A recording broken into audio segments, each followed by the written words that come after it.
Hey, c'est Mystique et aujourd'hui je vais vous faire une story begin sur le manga Le Ski, mon ami pour la vie.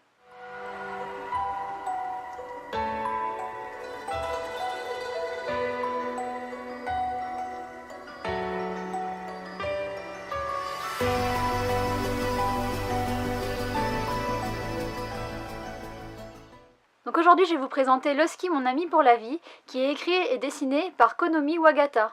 C'est une mangaka japonaise qui a fait d'autres séries qui n'ont pas été publiées en France. Si on regarde un peu les couvertures des autres séries, on se rend compte que la thématique tourne souvent autour des animaux et des relations avec les humains. Le manga a été publié au Japon à partir de 2012, la série est terminée en 5 tomes. En France, le premier tome est sorti en novembre 2016, le quatrième tome est sorti en mai, et le dernier tome devrait sortir normalement en août. C'est publié aux éditions Nobidobi. Le manga entier est en noir et blanc. Et c'est tout ce que je dirais pour la présentation du manga. Dans ce manga, on suit la relation entre Toka, une jeune adolescente, et le ski, son Yusuki. On apprend au début de l'histoire que depuis qu'elle est petite, elle habite toute seule parce que ses parents voyagent et travaillent beaucoup.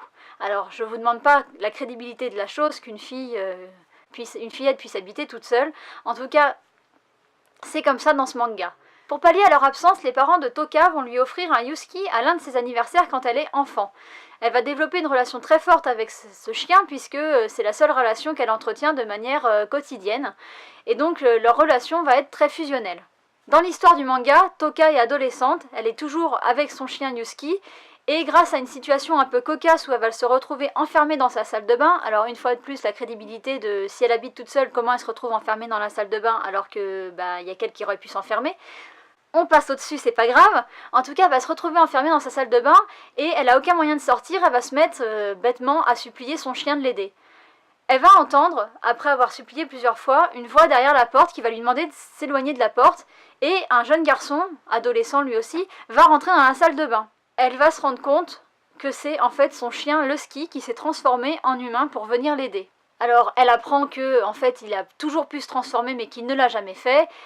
Elle va être un peu chamboulée, ce qui est un peu normal, et elle va se dire oh, je vais aller me coucher, demain il fera jour et tout ça, ça sera un mauvais souvenir. Bon, malheureusement ou heureusement pour l'histoire, elle se réveille le lendemain matin. Lusky est dans son lit avec une forme semi-humaine, semi-chien, donc il est humain et il a des petites oreilles de chien et une queue touffue comme un chien. Et donc c'est les aventures de ces deux petits ados qu'on va suivre dans ce manga. Alors je vais être sincère avec vous, moi ce manga j'en attendais pas spécialement grand chose, je pensais que ça allait être mignon, une histoire gentillette, voilà, je m'attendais que à de la mignonnerie. Et en fait j'ai été surprise de beaucoup rigoler. Alors je trouve que l'auteur a réussi à retranscrire les situations qui peuvent être cocasses, enfin vous imaginez bien qu'un chien qui se transforme en humain, il peut y avoir des situations marrantes, donc par exemple elle parle du fait qu'un chien ne puisse pas manger de chocolat, et donc quand Lusky dans sa forme humaine, il ne peut pas manger de chocolat. Un chien aussi, quand c'est content, ça remue la queue, et donc là, quand il est dans sa forme semi-humaine, et Lusky, il remue de la queue.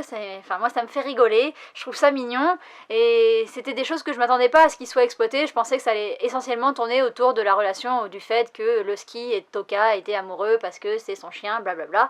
Et donc, je trouve que, non, elle exploite bien l'histoire, et j'ai été agréablement surprise, c'est pourquoi je vous présente le manga.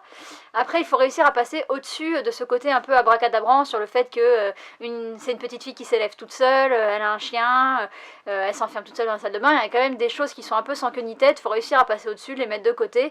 Et si on arrive à faire ça, je pense qu'on passe un bon moment en lisant ce manga, et pour moi c'était une bonne surprise. Et si vous avez envie de passer un moment mignon sans réfléchir vraiment, je pense que c'est le manga idéal. Donc voilà pour ma présentation, j'espère que ça vous aura plu. En tout cas moi je vous dis à bientôt pour une prochaine vidéo. Bye bye!